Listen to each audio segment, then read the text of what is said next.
آپ سب کو خوش آمدید، جس کا نام ہے اسلام اور انسان، اور آج ہم بات کر رہے ہیں اسلام اور فکر و تدبر پر۔ جی علامہ صاحب، کہیں سوچ کو محدود کیا جا سکتا ہے یا ہماری سوچ کے پرندے جو ہیں وہ کہیں بھی اڑ کے جا سکتے ہیں؟ بڑا بنیادی سوال ہے۔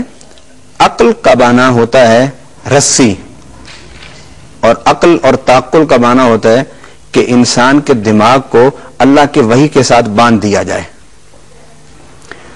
یقیناً تفکر و تدبر جو ہے وہ بغیر کسی ضوابط کے، بغیر کسی قوانین کے نہیں ہو سکتا۔ گویا اسلام نے اور قرآن نے ایک دو اصول بڑے بنیادی تفکر و تدبر کے لیے دیے۔ پہلا اصول یہ ہے تفکر و تدبر کا کہ آپ فکر و تدبر کرتے ہوئے توحید سے شرک کی طرف نہ جائیں، ٹھیک۔ اور دوسرا اصول یہ ہے کہ آپ اپنے فکر و تدبر ایجادات میں انسانیت کی منفعت کا پہلو، انسانیت کے مفاد کا پہلو، اس کو پیش نظر رکھیں۔ بھئی یہ دو اصول ہیں جس کے ساتھ اللہ تعالیٰ نے انسان کے دماغ کو باندھ دیا ہے کہ تیرا دماغ، تیرا عقل، تیرا فکر، تیرا تدبر وہ اس رسی کے ساتھ بندھا رہنا چاہیے کہ اگر تو غور و فکر کرے، تدبر کرے تو توحید سے شرک کی طرف نہ جائے، اور اگر غور فکر و تدبر تو کرے تو کوئی ایسا کام نہ کر کہ جس میں انسانیت کا نقصان ہو۔ علامہ صاحب، ہمارے پاس کچھ طلبہ و طالبات آج ہمارے اسٹوڈیوز میں موجود ہیں، ہم چاہتے ہیں کہ یہ بھی کچھ سوال کریں اس موضوع کے حوالے سے، تو چلتے ہیں اپنے طلبہ و طالبات کی طرف۔ جی، آپ کے ذہنوں میں کوئی بھی سوال جو آپ اس موضوع سے متعلق پوچھنا چاہیں تو بالکل آپ پوچھ سکتے ہیں۔ سر، میں یہ پوچھنا چاہتا تھا کہ آج انسان جو فکر و تدبر کی لائن پہ لگا ہوا کسی اور طرف جا رہا ہے، جبکہ ہمارا اسلام کچھ اور کہہ رہا ہے۔ میں یہ چاہتا تھا کہ اسلام اور یہ فکر و تدبر جو انسان کے ذہن میں ہے، اس کو میانہ روی پہ کس طرح لایا جائے؟ یعنی ہماری آج کی سوچ کو اور اسلامک سوچ جو ہے ان کو کس طرح سے اکٹھا کیا جا سکتا ہے؟ دیکھیے، جب فکر و تدبر کی بات کی جاتی ہے تو اس کا مقصد کہ ہم نے علوم حاضرہ، علوم جدیدہ، ان کو حاصل کر کے سائنس اور ایجادات کے سفر کو جاری رکھنا ہے۔ اس کا ہرگز یہ مقصد نہیں ہے تفکر و تدبر کا کہ ہم نے کسی قوم کا کلچر اختیار کرنا ہے یا ہم نے کسی قوم کا رہن سہن اختیار کرنا ہے۔ تفکر و تدبر کا معنی یہ ہے کہ جس طرح آج مغرب اور امریکہ نے ہمارے ہی سائنسدان ان کی کتابوں کو پڑھا اور ان کی کتابوں کو عربی سے اپنی اپنی زبانوں میں ٹرانسلیٹ کیا، پھر اسے اپنے یونیورسٹیز اور کالج میں پڑھایا، اور اسی کی بنیاد پر جہاں ہم نے سائنس اور تحقیق کے سفر کو چھوڑا تھا وہیں سے انہوں نے اس سفر کو آغاز کیا۔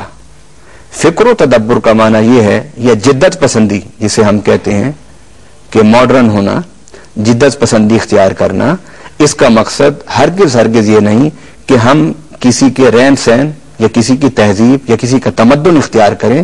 جدت پسندی اور ماڈرن علوم کی طرف آنا اور سائنسی علوم کی طرف آنا، ایجادات کا راستہ اختیار کرنا، اس کا مقصد یہ ہے کہ ہمارے مسلمان سائنسدانوں نے جہاں علم اور سائنس کے سفر کو چھوڑا تھا اور دیگر اقوام نے اس علم اور سائنس کی بنیاد پر وہاں سے پھر ایجادات کے سفر کو شروع کیا، جسے ہمیں چھوڑے ہوئے آج 600 سال ہو گئے، ہم دوبارہ اپنے ہی اسلاف کے اس علمی ورثہ کو اختیار کرتے ہوئے علم اور سائنس اور ایجادات کے سفر کو شروع کریں۔ سر، میں یہ پوچھنا چاہ رہا ہوں، جب ایک بچہ بڑا ہوتا ہے اس کے والدین اسے دینی سائڈ پہ لگانے کے بجائے انگلش میڈیم سکولز یا سائنس والی سائڈ پہ لگاتے ہیں، جس کی وجہ سے وہ اسلام سے دور ہوتا جاتا ہے، اور وہ اس کے خیالات بدلتے جاتے ہیں اور وہ اسلام پہ عمل نہیں کر پاتا۔ صحیح ہے، ہم اس کو کس طرح کور کر سکتے ہیں؟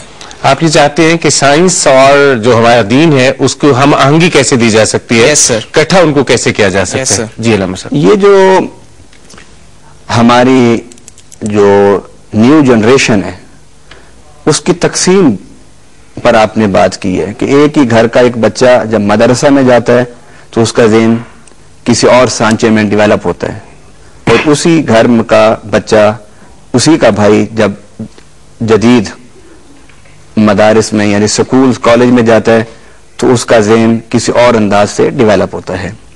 ہماری جنریشن تقسیم ہو رہی ہے. ایک وہ جنریشن ہے جس کو آپ مسٹر کہہ سکتے ہیں، جس کو اقبال نے کہا مسٹر، اور دوسری ہماری وہ نیو جنریشن ہے جس کو ملا کہہ سکتے ہیں آپ. مسٹر اور ملا کی یہ جو تفریق ہے یہ سائنسی علوم سے پیدا نہیں ہو رہی، بلکہ نصاب تعلیم ایک نہ ہونا اس کی وجہ سے پیدا ہو رہی ہے. آج ضرورت اس بات کی ہے کہ ہمارے مدارس وہ اپنے نصاب میں علوم جدیدہ کو شامل کریں، اور ہمارے سکول، کالج اور یونیورسٹیز کے نصاب میں جو علوم مذہبیہ ہیں، تفسیر ہے قرآن کی، حدیث کے علوم ہیں، فقہ کے علوم ہیں، ان کو شامل کیے جائیں. جی ایک اور سوال ہے. جی آپ بتائیے.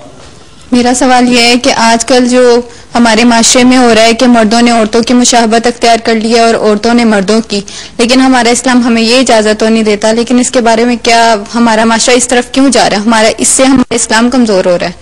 لیکن اگر ہم لوگ اپنے اسلام کو مضبوط کرنے کے لیے اس سے ہٹیں گے، اسلام کو جاننے کے لیے کچھ ایسے اقدامات ہمیں کیا کرنے چاہیے کہ انسان کو اپنے اسلام کے بارے میں پتہ بھی چل جائے اور وہ دنیاوی تعلیم بھی حاصل کر لے. دیکھیے بات پھر وہیں آ کر رکتی ہے کہ یہ جو خامی جو ہے یہ ہمارے نصاب تعلیم کی ہے. نصاب تعلیم کو بہتر کرنے کی ضرورت ہے. نصاب تعلیم کا یہ فرق مختلف سانچوں میں ہماری نسل کو تعمیر کر رہا ہے. ایک ہی باپ کا دو بیٹے دو مختلف تعلیمی اداروں میں زیر تعلیم ہونے کی وجہ سے ان کے ذہن بھی مختلف ہوتے ہیں، ان کی شکلیں بھی مختلف، ان کی عادات بھی مختلف.